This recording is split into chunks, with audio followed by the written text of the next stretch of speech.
మావయ్య, మీతో కాస్త మాట్లాడాలి. ఏంటది?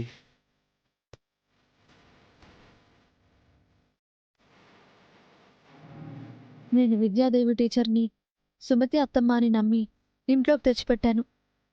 కానీ మీరెవ్వరూ నమ్మట్లేదు.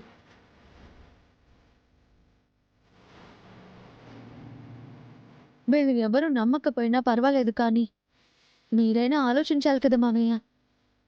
అత్తయ్యని మీరు ప్రేమించి పెళ్లి చేసుకున్నారు.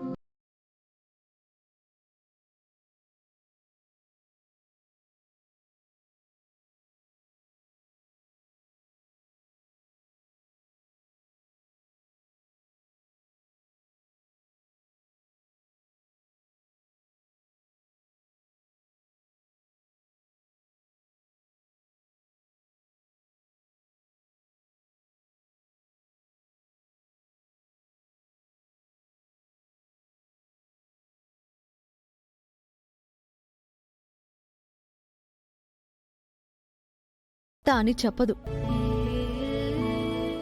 ఎన్నో అవమానాలు, ఇబ్బందులు పడుతూ, కష్టాలని భరిస్తూ ఈ ఇంటి చుట్టూ తిరుగుతున్నా మీతో కలిసి ఉండాలని ఆవిడ పడుతున్న తపన మీకు అర్థం కావడం లేదా? ఆవిడ ఆస్తిపాస్తులు కోరుకోవడం లేదు మావయ్య. తను కోల్పోయినా భర్త, పిల్లలకు దగ్గర కావాలనుకుంటున్నారు. మీరొక్కసారి మనసుతో ఆలోచించండి. ఖచ్చితంగా మీకు సమాధానం దొరుకుతుంది. సుమతి అత్తమ్మ పైన మీకున్న ఇష్టాన్ని గుర్తు చేసుకోండి. ఆ ఇష్టంతో, ప్రేమతో ఆలోచించండి. మీకే అర్థమవుతుంది.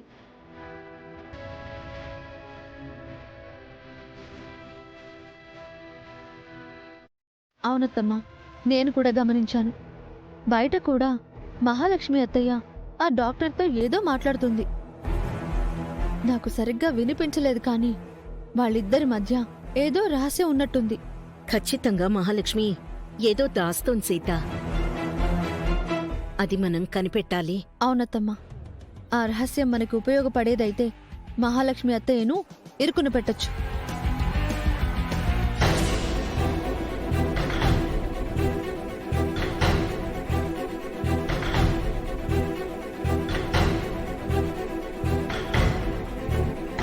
మీరిద్దరూ ఎప్పుడు చూసినా ఏవో సీక్రెట్స్ మాట్లాడుకుంటూనే ఉంటారేంటి?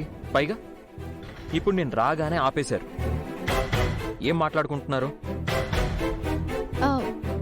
మా ఆడాళ్ల మధ్య ఏవో ముచ్చట్లుంటాయి మామా.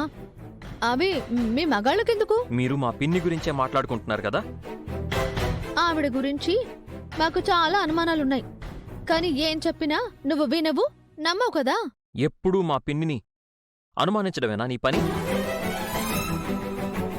ఇప్పుడు మీరిద్దరూ కలిసి మా పిన్నిని ఏ విధంగా తప్పు పట్టాలి, ఎలా ఇబ్బంది పెట్టాలి అని ఆలోచిస్తున్నారు కదా.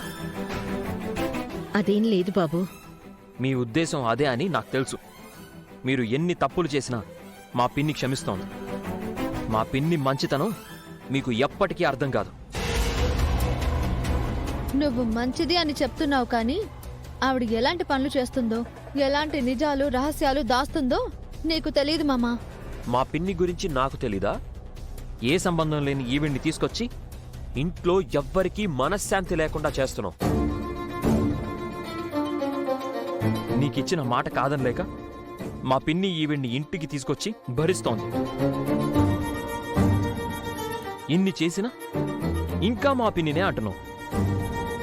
నీది అమాయకత్వమో మూర్ఖత్వమో అర్థం కావట్లేదు సీత.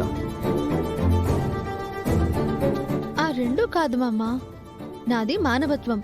అది నీకు అర్థం కావడం లేదు. ఒక మనిషిని చంపిన ఇంకో మనిషిని ఇంట్లో తెచ్చి పెట్టుకోవడమేనా మానవత్వం? ఇలా ఏ ఇంట్లోనైనా జరుగుతుందా? నువ్వు నాకు దూరం అవ్వకూడదు అని మా పిన్ని నిన్ను ఆ కేసులో నుంచి విడిపించింది.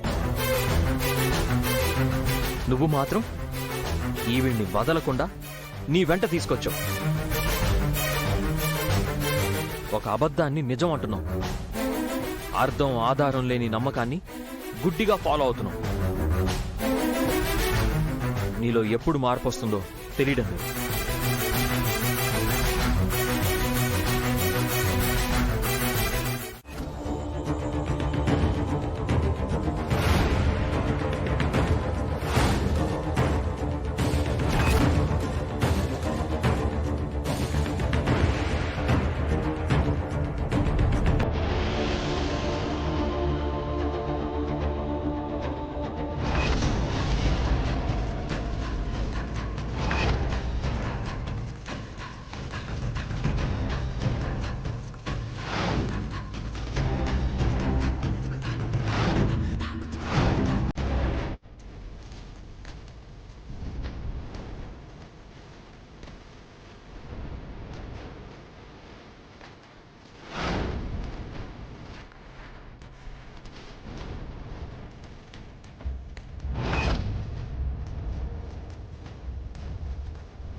ఆ!